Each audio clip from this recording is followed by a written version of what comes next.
Hello everyone. Today we are again going to deal with some question. In fact, it is related to linear equation in two variable. Now the today's question is जो आज का हमारा question है जो हमारे सामने board पे लिखा हुआ क्वेश्चन क्या है देखते हैं. What is the question. Question is 5 year hence a man age will be 3 times his son age and 5 years ago he was 7 times as old as his son. Find the present ages. Means what the question सिंग. Question क्या बोला है, कह रही कि 5 साल पहले किसी व्यक्ति की आयु उसकी बच्चे की आयु के 3 गुना थी, 3 टाइम्स. ओके, फिर क्या बोल रहा है 5 years ago, ठीक, 5 साल पहले. ही वॉज 7 टाइम्स, उसकी आयु क्या थी 7 times as old as his son. अपने सन की 7 टाइम्स थी उसकी एज. हमको बताना है फाइंड द प्रेजेंट एजेस, उसकी प्रेजेंट एज क्या होगी, यानी कि सन की age as well as son age of father. Okay, so let's solve it. Okay fine. तो व्हाट हमको करना क्या है, हमको कुछ इनकी एजेस को सपोज करना, कुछ लेट करना है. क्या करते हैं, let the age of father, age of father, father की एज को हम x मान लेते हैं और सन की एज को, सन्स एज, इसको मान लेते हैं y. फाइन. अब अकॉर्डिंग टू क्वेश्चन जाते हैं, ठीक, या कह सकते हैं जो कंडीशन पहले बोली. अब दो चीज़ हमको यहाँ पता होनी चाहिए, हैंस और एगो. हैंस का मतलब आज जो भी प्रेजेंट एज है उसके बाद, और एगो का मतलब है उस प्रेजेंट एज से पहले की सिचुएशन. ओके, तो ये जो एज है ये एक्चुअल में प्रेजेंट एज है. Fine. These are the present age of father is x and present age of son is y.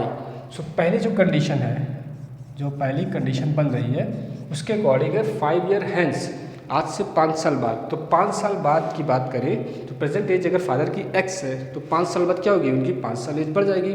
Similarly सन की जो भी एज होगी आज से 5 साल बाद 5 साल बढ़ जाएगी. सिंपल. ओके, सो यहाँ पे क्या करना है हमको, फादर की एज x है तो 5 साल बाद 5 year हैंस तो फादर की एज क्या हो जाएगी, बढ़ गई 5 टाइम्स. एंड फादर की एज या मैन की एज, ठीक है, will be 3 times his son age. उसके सन की एज क्या होगी, 5 साल बाद क्या होगी, सन की एज भी 5 साल इंक्रीज हो जाएगी. फाइन. तो सन की एज जो होगी 5 साल बाद 5 साल उसकी भी इंक्रीज कर दे रहे हैं. लेकिन कंडीशन क्या बोल रहा है कि 5 year हैज 5 साल बाद मैंस एज, यानी कह सकते हैं फादर की जो एज है वो 3 टाइम्स होगी सन की एज. तो सन की मैन की एज ये है, सन की एज ये होगी 5 साल बाद, लेकिन उसका क्या होगा, ये 3 टाइम्स होगा. फाइन. इसको थोड़ा सा हम लोग सॉल्व करते हैं. तो क्या हो जाएगा, x + 5, ये हो जाएगा 3y + 3 5 15. फाइन. इसको आप y वाला टर्म इधर ले आइए और कॉन्स्टेंट टर्म उधर लेके चले जाए, तो ये हो जाएगा x - 3y that is equal to 15 - 5, या फाइनल ये हो जाएगा x - 3y equal to 10. We can say equation number 1. Fine. अब सेकेंड कंडीशन जो बोल रहा है 5 year एगो. अब एगो का मतलब क्या, जो भी आज है एज है उससे 5 साल पहले, यानी कि 5 साल पहले एज की अगर बात की जाएगी तो जो भी आज है उससे 5 साल पहले कम होगी ना, 5 exactly. So this we have to do कि जो भी आज है जाए, आज की एज में 5 क्या करेंगे हम लोग, सब्ट्रैक्ट करेंगे, यानी कि माइनस करेंगे, तभी तो आज से 5 साल पहले की जाएगी. फाइन.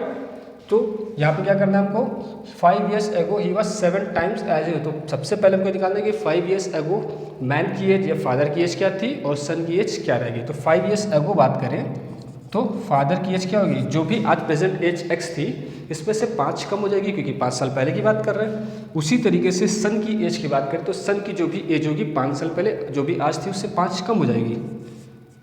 ठीक, तो y - 5 हो गया. लेकिन कंडीशन क्या बोल रहा है, 5 years ago ही was 7 times as old as his son. अपनी सन की एज का वो क्या था, 7 टाइम्स था, तो 7 टाइम्स कर दिया हमने. Fine. Try to solve it.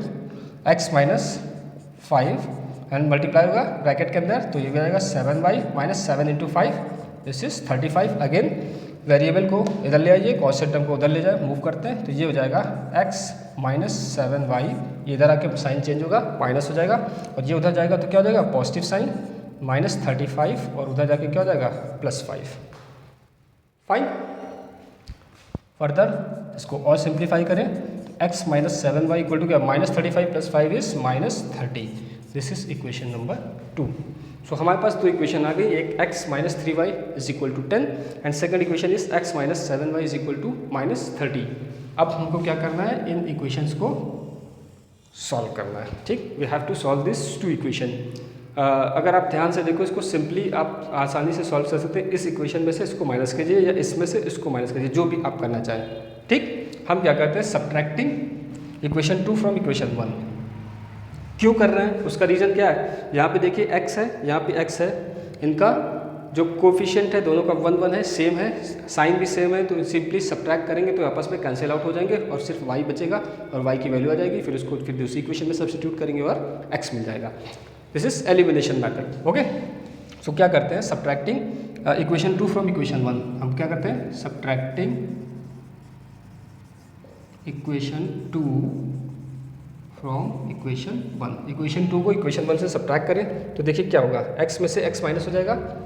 अगर इसको लिखेंगे सब्ट्रैक्ट करेंगे तो x माइनस एक्स, यहाँ से हो गया x माइनस एक्स, यहाँ पे क्या है माइनस 3y, इसमें से इसको माइनस करना है। ठीक, तो इसको लिख सकते हैं minus 3y minus of minus 7y। Fine, ये आएगा। और उधर जो राइट हैंड साइड होगा, यहाँ पे 10 है, 10 में से इसको माइनस करना है। ठीक, 10 माइनस ऑफ व्हाट, माइनस 30। इसको थोड़ा सा सिंप्लीफाई करें, x से x कैंसिल आउट हो गए, 0 माइनस 3y, ये क्या हो जाएगा माइनस 3y और माइनस इंटू माइनस क्या हो जाएगा plus 7y and here 10 minus into minus plus 30। Fine, 7 minus 3 is 4y and there is 40।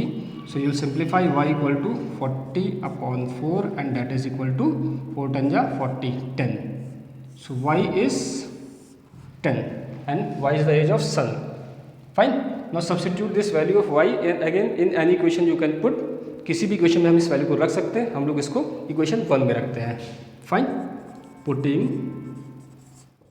Value of y in equation 1। First equation में इसको सब्स्टिट्यूट करते हैं तो हम देखते हैं क्या आंसर आता है।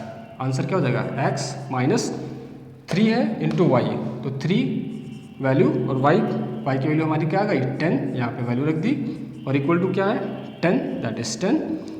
x माइनस 3 जंजा 30, that is equal to 10। Now x equal to ये उधर चला जाएगा राइट हैंड साइड 10 और साइन चेंज हो गया 30 और फाइनल x की वैल्यू क्या हो जाएगी 40। सो x आ गया आपका 40। सो x क्या था हम लोगों का, एज ऑफ फादर और you can say age of man. So this is 40 years, this is the age of man and this is the age of son. Fine, so this are the two ages which we have to calculate. This is the present age of wise son and this is the present age of man और you can say the father. Fine, so quickly हम लोग फिर से देखें तो आपने देखा इसको बहुत आसानी से सॉल्व कर सकते हैं। बस यही आप कैलकुलेशन मिस्टेक्स नहीं कर रहे हैं। सो अकॉर्डिंग टू कंडीशंस, अगर आप कंडीशंस ड्रॉ करेंगे प्रॉपर्ली, आप इसको सॉल्व कर रहे हैं कोई कैलकुलेशन से, तो there is no problem, you should not face any kind of problem because these are the simplest form of questions which you can do, you can easily solve them. Just you have to stick to the basics. जो basics हैं उनको बिल्कुल आपको छोड़ना नहीं है। जो भी कंडीशन बोले कंडीशन के अकॉर्डिंग सॉल्व किया, फिर आपको यहाँ पे चूज़ करना होगा कौन सा मेथड अप्लाई करना है जिससे वो सॉल्व हो जाए। ठीक, let's quickly revise it again.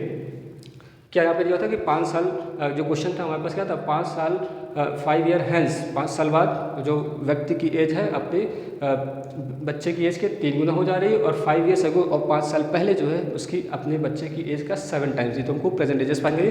तो प्रेजेंट एजेस को हम लोग क्या, फादर की एज को x मान लिया, सन की एज को y मान लिया। फिर जो पहली कंडीशन थी, कंडीशन के अकॉर्डिंग हमने उसको बोला कि 5 साल बाद उसकी क्या थी 3 गुना एज थी अपने बेटे के, तो ये कंडीशन बनाई और पहली इक्वेशन आ गई। फिर सेकंड कंडीशन थी कि 5 साल पहले की बात कर रहे तो वो -5 हो गया और कितना थी 7 टाइम्स थी तो उसको 7 टाइम्स कर दिया। फाइनली इसको जब आप सिंप्लीफाई करेंगे तो सेकंड इक्वेशन आ जाएगी। फिर हमने क्या किया, इक्वेशन 2 को इक्वेशन 1 में से सब्ट्रैक्ट कर दिया और सॉल्व करेंगे तो x पूरी तरीके से यहाँ पे एलिमिनेट हो जाएगा। y की वैल्यू आ जाएगी, y क्या है 10 years and y is the present age of son. So this is the present age of son and इस वैल्यू को आप प्रॉपर फिर से इक्वेशन 1 में पुट करेंगे तो 1 पे पुट करेंगे तो फाइनल आपका x आ जाएगा और x की वैल्यू यहाँ पे 40 आ रही जो कि प्रेजेंट एज किसकी, फादर की। इस तरीके से फादर या मैन जो भी यहाँ पे है दोनों की एज आपकी प्रेजेंट एजेस निकल आई, जो फादर की है 40 और सन की एज क्या है 10 years। Okay, hope so you understand each and everything in this particular question. If you have any kind of doubt or any kind of problem, you can ask me, or you can message me. I will try to sort out any kind of problem you are facing. Okay, hope so you like this video. If you like it, please do share, subscribe, and so that you don't miss even a single video, because each and every question, as I already said, it's important from your examination point of view. Thank you.